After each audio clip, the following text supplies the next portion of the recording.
I hate facts. Saya benci fakta, benci banget sama fakta. Kalau saya melihat fakta yang tidak sesuai dengan firman, I hate it deadly. I hate that. Apapun yang saudara baca di dalam firman Tuhan, kalau tertulis di sana, that's for you.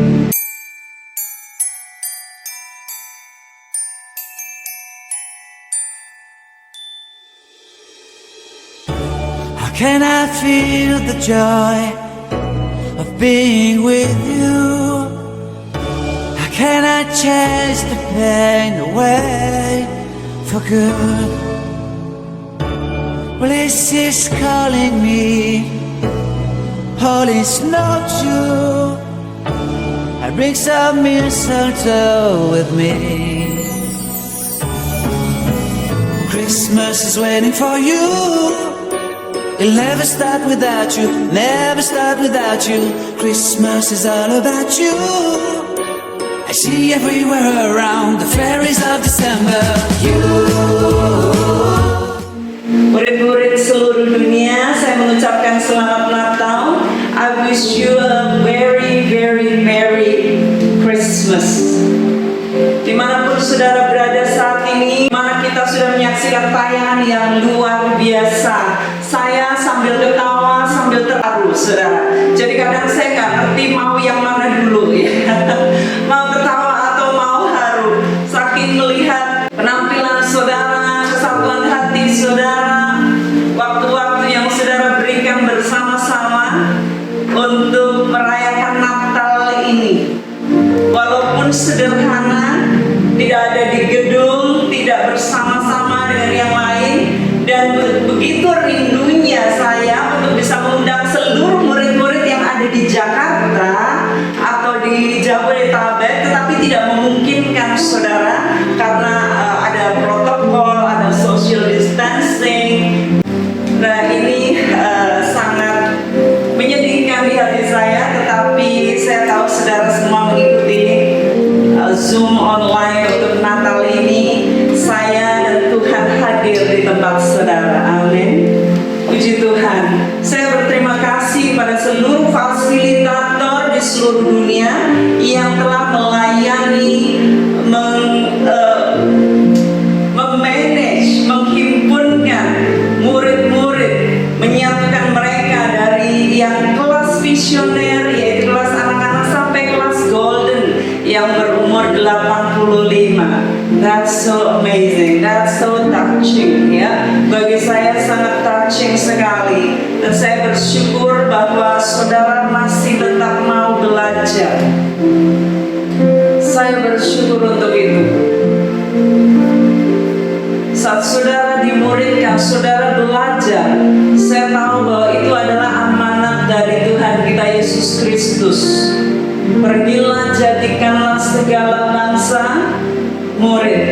Saat saudara menjadi murid, dia berkata, aku menyertai engkau sampai akhir zaman. Itu sebabnya saudara tahu pasti keadaan apapun yang saudara hadapi, saudara tidak perlu takut, tidak perlu khawatir. Kalaupun saudara harus tetes air mata sebentar saja, tetapi kemudian saudara bangkit, karena saudara tahu dia menyertai saudara sampai kesudahan zaman. Amin. Puji Tuhan. Alkisah, setelah kejatuhan manusia di dalam dosa, yaitu pelanggaran dan ketidaktaatan Adam dan Hawa, maka di sorga mereka mengadakan meeting di antara ketiga yang esai, yaitu Bapa, Putra, Yesus Kristus dan Roh Kudus. Ini meeting sangat menegangkan bagi mereka. Belum pakai Zoom, saudara. Mereka bertemu bertiga, mereka esa luar biasa. Lalu dimulailah perkataan dari sang Bapa. Dia berkata, karena begitu besar kasih-Ku kepada manusia yang kita cintakan, kepada seluruh dunia. Itu sebabnya kita harus tebus mereka dari kejatuhan dan dari dosa. Tetapi mereka tidak mengerti bahasa kita. Mereka manusia. Mereka debu. Pikiran-pikiran mereka fana. Itu sebabnya dari antara kita harus ada yang rela untuk turun menjadi seperti mereka. Maka surga sangat senyap, saudara.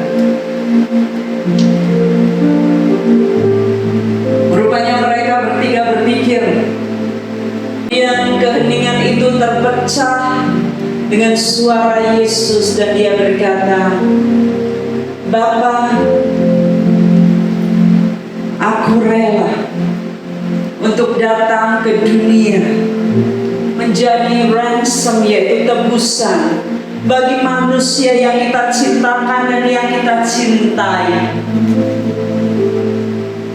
Lalu keheningan terjadi lagi di antara mereka.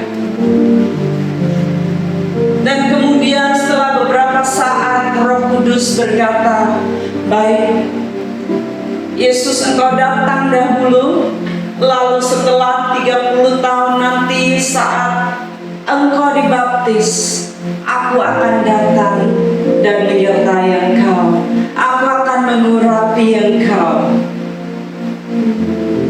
Saya melihat bagaimana kasih mereka, ketaatan Yesus Kristus yang datang kepada manusia dengan mengabaikan semua kemuliaan di sorga dan menjadi sama dengan manusia yang mana dia diejek, dia dinista, dia dipukul, dia disalib, dia diludahi. Setiap kali saya membaca bagaimana manusia ciptaannya itu meludahi dia, saudara, saya gak kepikir, gak kebayang. Sebab pada akhirnya saat Yesus itu disalib, dia berkata, ampunilah mereka Bapa, sebab mereka tidak tahu apa yang mereka perbuat. Saudara, doa mana yang tidak dijawab? Doa Yesus yang mana yang kira-kira tidak dijawab oleh Bapa? Kalau Yesus sendiri yang berdoa, saat mereka yang meludahi dia, jikalau akhirnya mereka antri di surga dan melihat dia yang ia ludahi, dia yang mereka pukul, dia yang mereka ejek, manusia-manusia yang dicintainya, yang dikasihinya, ia tidak mengerti. Yesus datang ke dunia lewat suatu ketaatan. Ketaatan adalah suatu virtue yang sangat-sangat amat penting bagi kita manusia, bagi kita sebagai anak-anaknya. Karena itu adalah virtue dari Tuhan Yesus sendiri, yang mana dia sebagai Raja, dia ditinggikan, duduk dalam tahta kemuliaannya, tetapi dia taat. Kita akan baca dari Filipi 2 ayat 6 sampai yang ke-8. Yang walaupun dalam rupa Allah, tidak menganggap kesetaraan dengan Allah itu sebagai milik yang harus dipertahankan, melainkan telah mengosongkan dirinya sendiri dan mengambil rupa seorang hamba dan menjadi sama dengan manusia. Can you imagine? He is God, He is the Almighty, yet He emptied Himself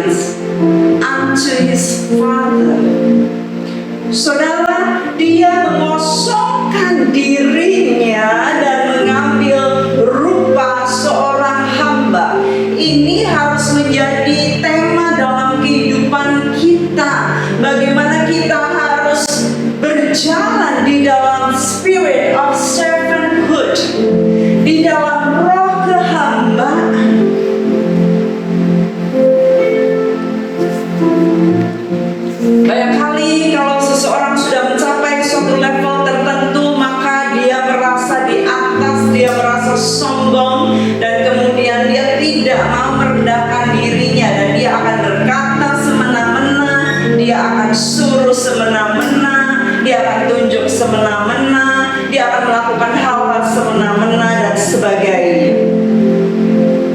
Walaupun anak Tuhan, tetapi banyak yang lupa kehambaannya. Tetapi malam hari ini nih akan jadi message dari kita, betapa kita berjalan di dalam dunia ini harus hidup sama seperti Tuhan kita, mengambil suatu langkah dalam kekosongan.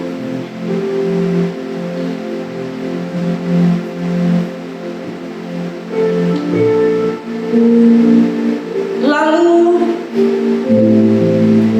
sebelum Yesus datang ke dunia, saudara, tentunya di antara mereka berkata, alright, so we have to choose the earthly parents for the baby Jesus.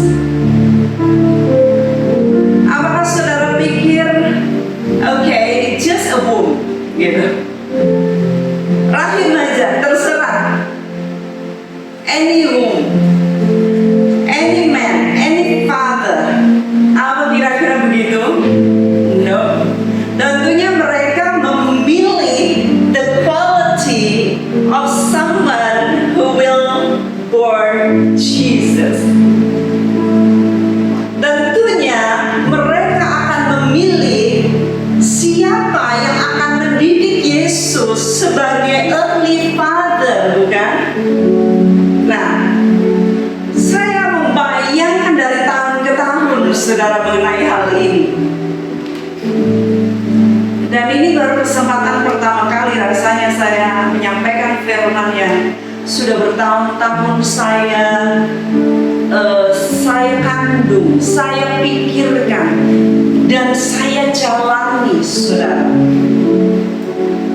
Pada waktu mereka memilih dan mereka memilih mata mereka melayang ke seluruh dunia untuk mencari siapa-siapa yang paling cocok, kepribadian seperti apakah yang paling cocok untuk menjadi earthly parents of the baby Jesus. Maka mereka memilih yang kita tahu di drama-drama Natal, yaitu Joseph and Mary. Ya. Mereka memilih Yusuf. Lalu saya mulai mempelajari pria seperti apakah Yusuf ini, dan bagaimana pria-pria dan para suami-suami dan para murid-murid calon-calon suami, dan yang masih anak-anak pun belajar untuk menjadi pria yang nanti dewasa, yang nanti menjadi suami, yang dipercaya oleh Bapa di surga untuk dipercaya anak-anak ilahi. Seperti apakah kualitas pria pilihan surga? Okay, gentlemen, just wait for a moment. We will find out about Mary's qualities, ya. Kita baca yaitu Lukas 1 ayat 26 sampai 38. Saya tidak akan membacakan semuanya, saudara. Lukas 1 ayat 26 dan seterusnya. Di sana kita tahu kisahnya bagaimana Gabriel, dia datang ke kota di Galilea, yaitu di Nazaret, dan kemudian dia mendatangi. Gabriel ini seorang malaikat yang gagah perkasa yang luar biasa, utusan dari sorga, dan dia datang ke dunia mencari seorang perawan yang sudah bertunangan, saudara. Dan dia berkata, salam hai engkau yang dikaruniai, Tuhan menyertai engkau. Maria terkejut mendengar perkataan itu, lalu dia bertanya dalam hatinya, apakah arti salam itu? Kata malaikat itu, jangan takut hai Maria, sebab engkau beroleh kasih karunia di hadapan Allah. Sesungguhnya engkau akan mengandung dan akan melahirkan seorang anak laki-laki, dan hendaklah engkau menamai dia Yesus.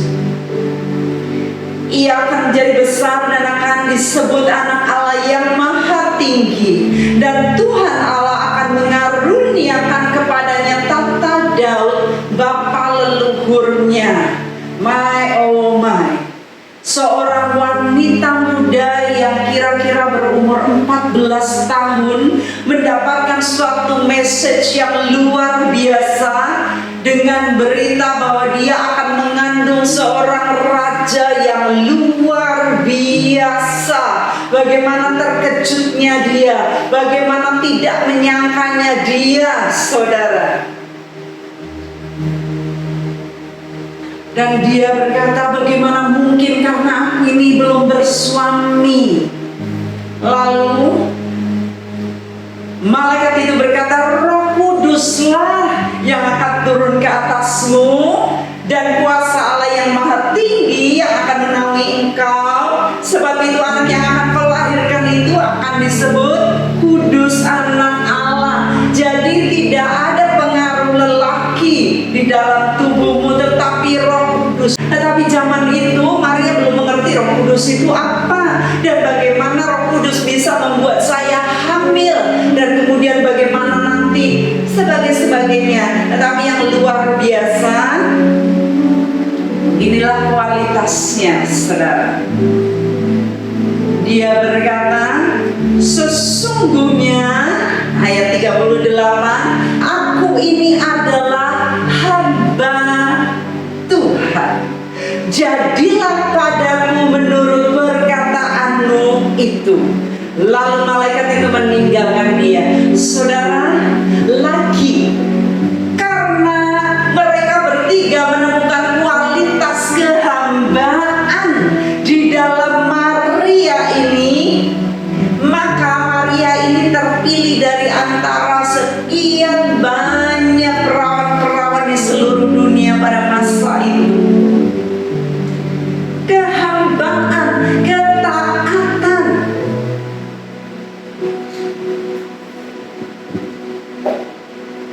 Kita seringkali akan argue, terus bagaimana? Logikanya gimana? Faktanya gimana? Kan faktanya begini, ya nggak mungkin lah kalau saya lakukan itu. Tapi kan orang-orang lain kan begitu. Umumnya kalau saya melihat, semuanya pakai pandangan umum, pakai pandangan dunia. Tapi kita sebagai murid-murid Kristus, saudara, kita diminta untuk percaya kepada firman-Nya, percaya kepada janjinya. Apalagi kita sudah punya pegangan pedoman, yaitu firman yang hidup. Kita tidak bisa lihat kanan kiri lagi. Kalau ada sesuatu yang sulit, sesuatu yang mustahil, kita kembali kepada firman, yaitu pedoman kehidupan kita. Dan itu saja yang harus kita lakukan. Mustahil? Yes. Tetapi asal kita berkata, jadilah padaku sesuai dengan kehendak-Mu, karena aku ini hamba. Saat saudara berkata, aku ini hamba, jadilah padaku bukan kehendak-Mu. Kalau saudara hamba, saudara harus mengikuti kehendak Tuannya. Walaupun berbeda dari pikiran saudara, walaupun sangat jauh dari idealisme saudara, walaupun gak pernah masuk akal saudara, siapa yang suruh pakai akal itu untuk sesuatu yang mustahil? Kita harus pakai iman saudara.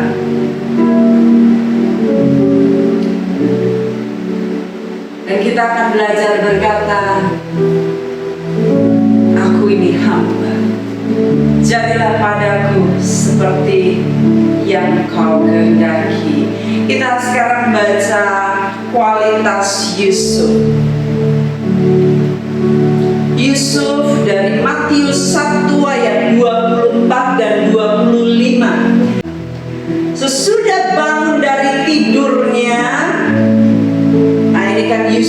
dibilangin bahwa calonmu itu sudah ngandung.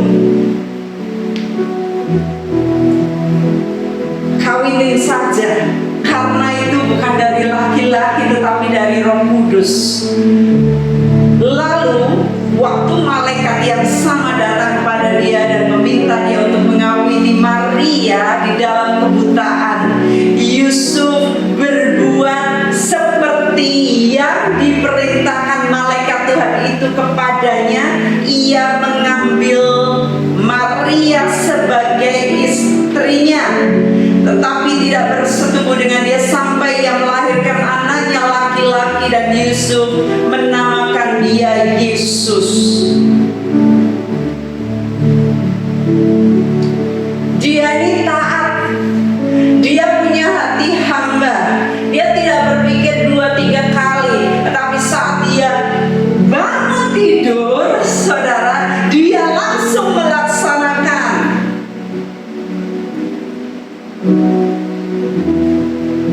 Bertahun-tahun saya memikirkan kualitas yang luar biasa ini. Ya, buat adik-adik, anak-anakku yang belum kawin, lagi menantikan cowok, kalau dia suka nunda, tarsok, saudara ya, entar besok, saudara. Saudara coret saja dari list ya. Engkau tidak layak untuk mendapatkan aku, karena aku sudah dimuridkan. Aku taat, aku tepat waktu, aku kirim goal tepat waktu, aku kirim jurnal lebih dulu, gak usah disuruh-suruh. Aku lakukan semuanya dengan tepat waktu. Ya. Atau kalau saudara mau lihat kualitasnya, masukin ke sekolah dulu, ya, masukin ke pemuridan. Dia bisa nggak dididik untuk taat? Matius 2 ayat 13 dan 14. Setelah orang-orang Majus itu berangkat, nampaklah malaikat Tuhan kepada Yusuf dalam mimpi dan berkata, bangunlah, ambillah anak itu serta ibunya, larilah ke Mesir dan tinggallah di sana sampai aku berfirman kepadamu, karena Herodes akan mencari anak itu untuk membunuh dia. Maka Yusuf pun bangunlah, diambilnya anak itu serta ibunya. Kapan? Bulan depan? Kapan? Malam itu juga, saudara. Malam itu juga lalu menyingkir ke Mesir. Ini kualitas yang luar biasa. Dua orang yang luar biasa, yang memiliki ketaatan, kehambaan. Mereka diperhatikan sorga dan dipilih untuk menurunkan Yesus ke bumi, menjaga Yesus, mendidik mereka. Bagaimana kira-kira, saya nanya sama saudara, kalau Yesus diturunkan, dipercayakan kepada sembarang orang tua yang lelet, yang males, yang suka alasan, ini kan gak ada alasan ya, cuma nanya aja, gimana sih saya menikah karena bagaimana saya melahirkan karena saya gak punya suami. Dia cuma nanya, heran aja karena belum pernah terjadi ya. Nah, gimana kalau Yesus itu kemudian dibesarkan dengan orang tua yang ya udahlah, kapan-kapan deh. Kebayang gak sih saudara? Orang tua yang punya banyak alasan. Habis soalnya saya kan ada urusan. Habis soalnya saya tadi ini. Ya oke. Sampai di mana? On the way. Tetapi sebenarnya masih di dapur. Ya. Alasan bohong. On the way tiap kali.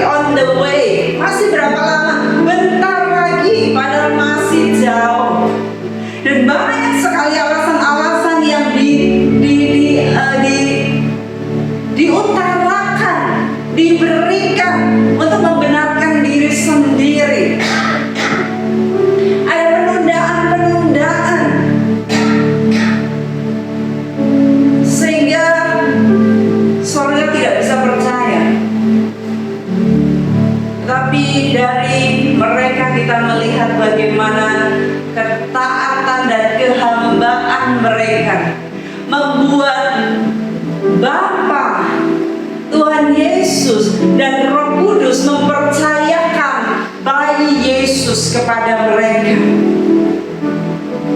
Karena mereka mempunyai kualitas yang sama dengan Bapa di surga, dengan Yesus, dengan Roh Kudus. Saudara, apakah saudara memiliki kualitas yang sama dengan kualitas surga? Itu sebabnya di dalam kelas-kelas pemuridan kami mengajarkan saudara untuk punya quality, supaya saudara on time, saudara mau taat, saudara dibimbing dari hari ke hari, cara-caranya dikerak-kerak. Saudara mulai hidup dalam firman, hidup mempercayai apa yang firman katakan daripada fakta dunia. Saya nulis quote yang udah terkenal di antara murid-murid. I hate facts. Saya benci fakta, benci banget sama fakta. Kalau saya melihat fakta yang tidak sesuai dengan firman, I hate it deadly. I hate that. Benci banget. Saya akan kutuk itu keadaan.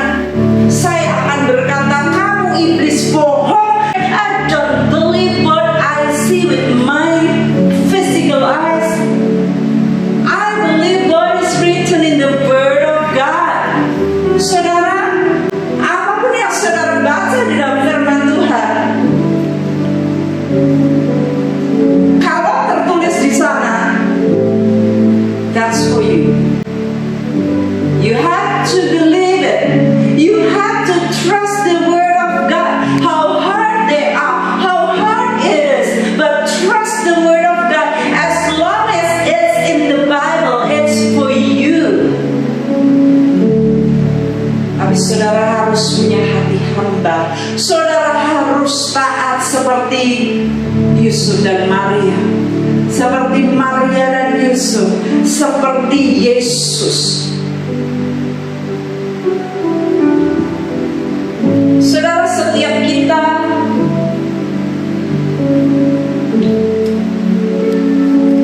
we are destined to fulfill God's passion, to fulfill God's dream and God's plan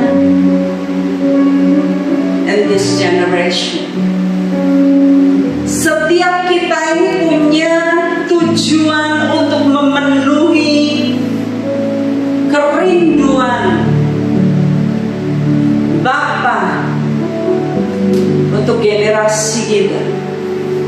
Saudara hadir di dunia, saudara lahir ke dunia untuk saat-saat yang seperti ini. Saudara ada pada generasi ini, pada generasi saudara, bukan untuk kepentingan saudara, bukan apalagi aku, apalagi bagaimana aku. Yes, saudara punya kepentingan, tetapi kepentingan yang utama adalah kepentingan surga.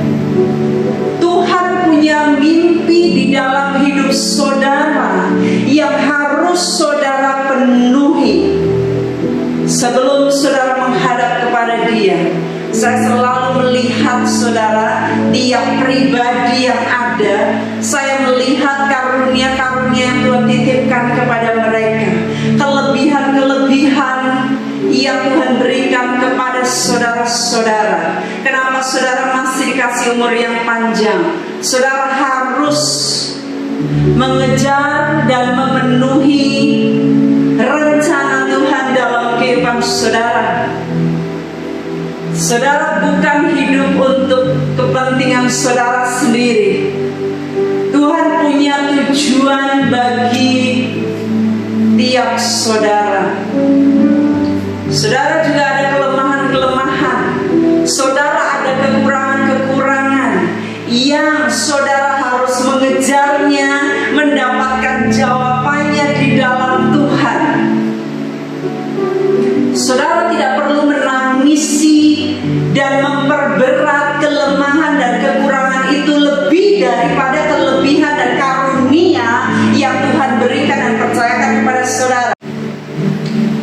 Tuhan sudah menyediakan pekerjaan baik, dan agar kita menghidupinya, kita hidup di dalamnya.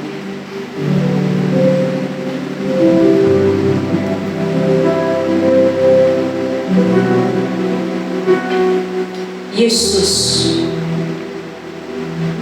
yang kemudian dia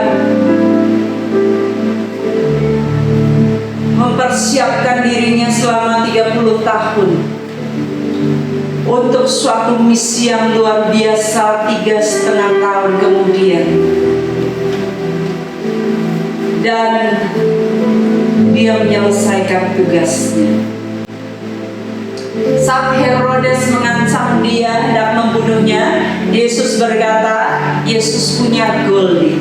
Hari ini aku melakukan pekerjaanku, besok hari kedua aku masih doing my thing, I'm still doing my work, and then the third day I'm finished, katanya. Hari ketiga aku selesai. Jadi Tuhan itu punya goal, Tuhan nyeting goal, saudara. Itu sebabnya dalam pemuridan bagi murid-murid yang baru, nanti saudara akan mengenal bagaimana saudara dituntun bikin goal. Ada yang gak tahan, ada yang keluar gara-gara gak mau nulis goal dan jurnal dan barometer, ada yang keberatan, ada yang tiap kali didorong-dorong, ada yang terlambat-lambat, ada yang harus didisiplin karena mereka gak mau ngerjain tugasnya dalam ketaatan dalam waktu yang tepat. Saudara, kenapa saudara harus ditolong? Karena saudara harus ikut seperti Yesus. Yesus punya frame time, punya time frame, ya, hari pertama, kedua, dan ketiga, dan akhirnya pada hari ketiga dia berkata, it is finished. Dia taat dan taat sampai mati, dan mati di kayu salib.